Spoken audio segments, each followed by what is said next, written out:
À Saint-Imier, l'hôtel du Progrès, c'est Longines. À l'époque, près de 1000 ouvriers en vivent.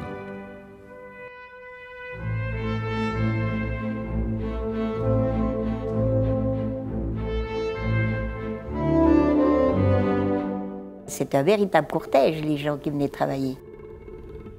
L'horlogerie a permis à beaucoup de gens de vivre bien, très bien même. Hein.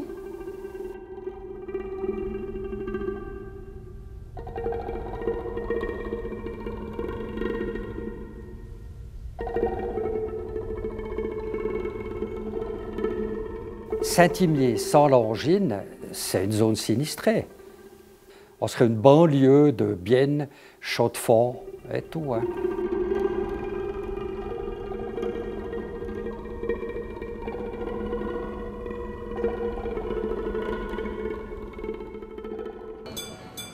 Horloger de luxe dans une région alors pauvre, Longines y fait la pluie et le beau temps, régnant sans partage sur une population dont il est l'employeur exclusif.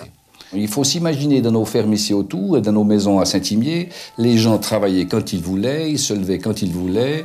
Les gens ont dû se discipliner, descendre dans les usines, respecter les horaires et laisser un peu de leur liberté traditionnelle, l'horaire qu'ils voulaient, manger quand ils voulaient.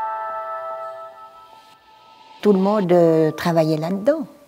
Ma grand-mère, elle travaillait chez Meurice ici. Mon papa travaillait dans les boîtes. Il était boîtier haut. Mon papa travaillait là. Le fait de pouvoir rentrer aux Longines, on était un peu fiers.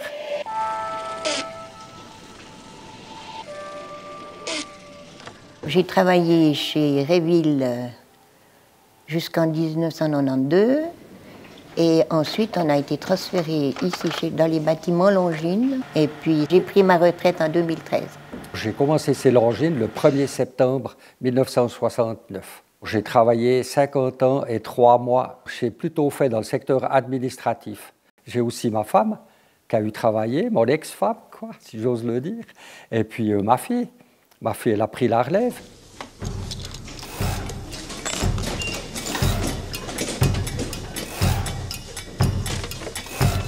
Nos parents n'avaient pas les moyens de nous mettre dans des écoles, des apprentissages et tout ça. On sortait de l'école, on allait en usine. J'ai été formée sur le tas par les vieux horlogers quand on a commencé. Ceux à qui j'ai eu affaire tout au départ, c'était des gens qui avaient l'âge à mes parents puis qui se connaissaient quand même dans le village. Ils étaient gentils avec nous comme avec leurs enfants.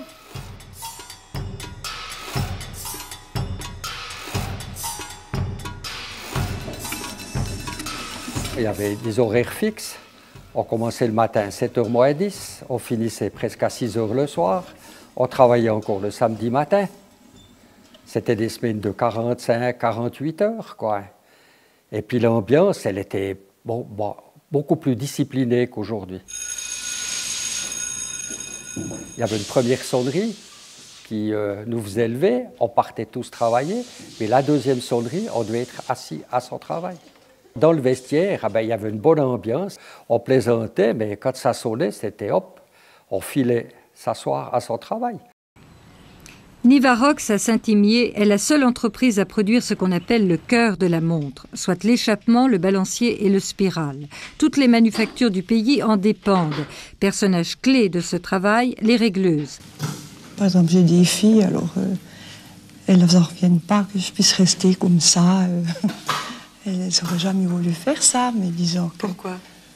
Parce qu'il faut toujours être à l'établi, avec le micros, et puis il faut faire attention, il ne faut pas y avoir trop de force, c'est très délicat.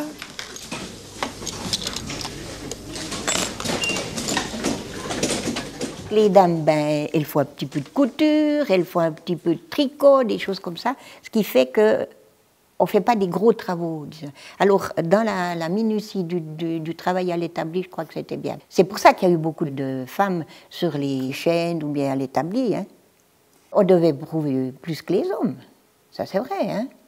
Il y en a quand même qui ont beaucoup souffert. Hein. Il y en a qui... Oui, il y a quand même pas mal de femmes qui étaient assez rabaissées. Hein. C'était assez rare qu'ils mettent des femmes... dans le haut du panier, quoi. Vous regardez, vous pouvez y aller. Puis arriva la crise.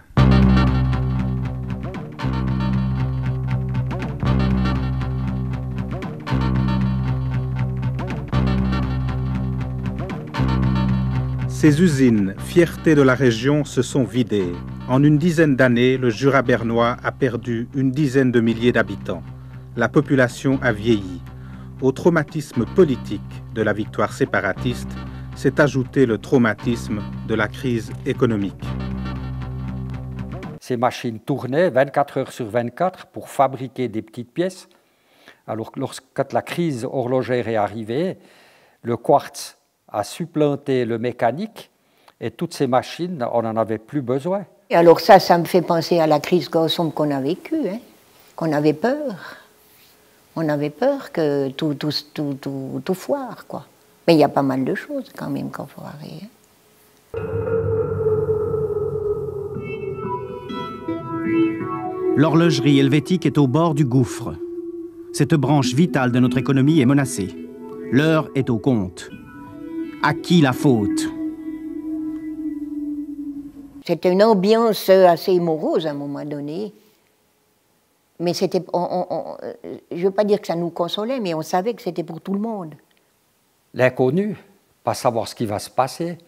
Dans le Vallon de Saint-Imier, par exemple, on ne pouvait pas dire ben, je quitte l'horlogerie et puis je vais travailler dans une autre industrie.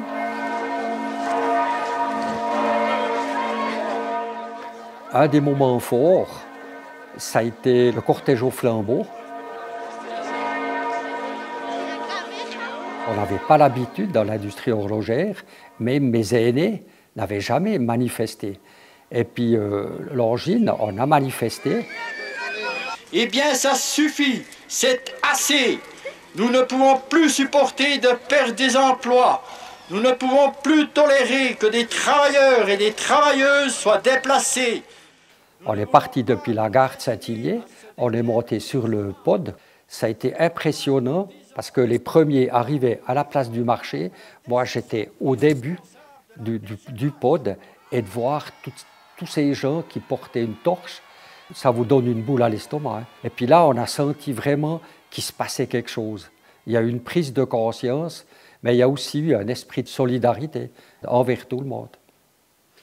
Lorsqu'on sait qu'en 1968, la grande entreprise Longines occupait 1087 collaborateurs et qu'en finalité, vers 1990-1995, il subsistera la marque Longines et environ 200 collaborateurs, vous pouvez vous imaginer la perte pour notre région. J'ai beaucoup de copains qui ont dû partir à Fontaine-Melon, à Courgémont, à Granges. Mais le but premier, c'était d'avoir sa paye, d'avoir du travail. Alors, il n'y a pas vraiment de haine. Hein. Ça aurait pu beaucoup plus mal se terminer, finalement. Et puis, je me dis qu'on a eu quand même des dirigeants qui nous ont quand même sauvé la vie. Hein. C'est M. Folkenel, hein. C'est le chef. Hein. L'horlogerie suisse peut se rengorger. Nos exportations ont augmenté de 1,1% l'an dernier pour atteindre 6,85 milliards de francs. C'est un nouveau record. Les mesures ont été prises pour être moins lourdes, plus concurrentielles, et je suis convaincu que les marques historiques suisses dans l'or vont progresser.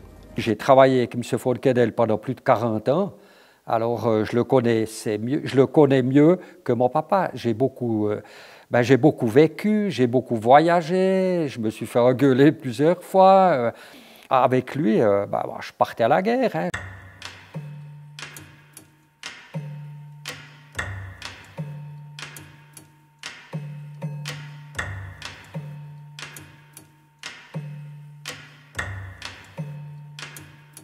Alors, les gens à Saint-Imier, c'est plus comme dans le temps. C'est beaucoup de gens qui habitent Saint-Imier puis qui vont aussi travailler ailleurs, comme il y a beaucoup de gens qui viennent de l'extérieur pour travailler aux Longines. À l'époque, on était presque tous copains, tout le monde se connaissait, on était bien ensemble. Après, on a eu beaucoup les Français qui sont venus travailler, donc l'ambiance avait changé, même si c'était bien aussi. Aujourd'hui encore, des hommes et des femmes font les mêmes gestes que leurs prédécesseurs. 3 fois moins nombreux, ils assurent pourtant une production bien plus importante qu'autrefois. Les femmes, elles se sont affirmées. Il y en a quand même beaucoup qui se sont affirmées, elles ont fait des métiers, elles ont fait le métier d'horlogère, et puis après, elles ont eu des places comme les hommes après. De travailler à l'établi, c'est malgré tout quelque chose de fantastique. Oui, j'ai ressenti de la fierté de faire de l'horlogerie.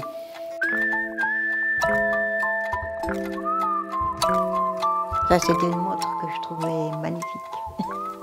J'ai eu la chance d'en avoir une. Mon dernier jour, c'était la fin de l'année, 31 décembre. J'ai pris le temps de ranger toutes mes affaires. Puis quand les portes se sont fermées derrière moi, ça a été un moment difficile d'abandonner et puis de se dire, ouais voilà, c'est fini, c'est terminé.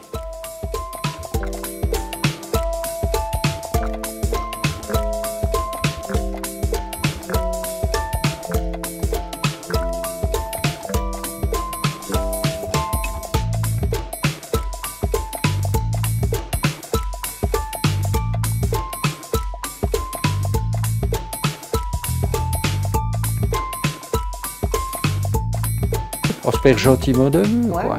C'est la vie, c'est comme ça. C'est pour ça que ça fait plaisir quand on peut se revoir.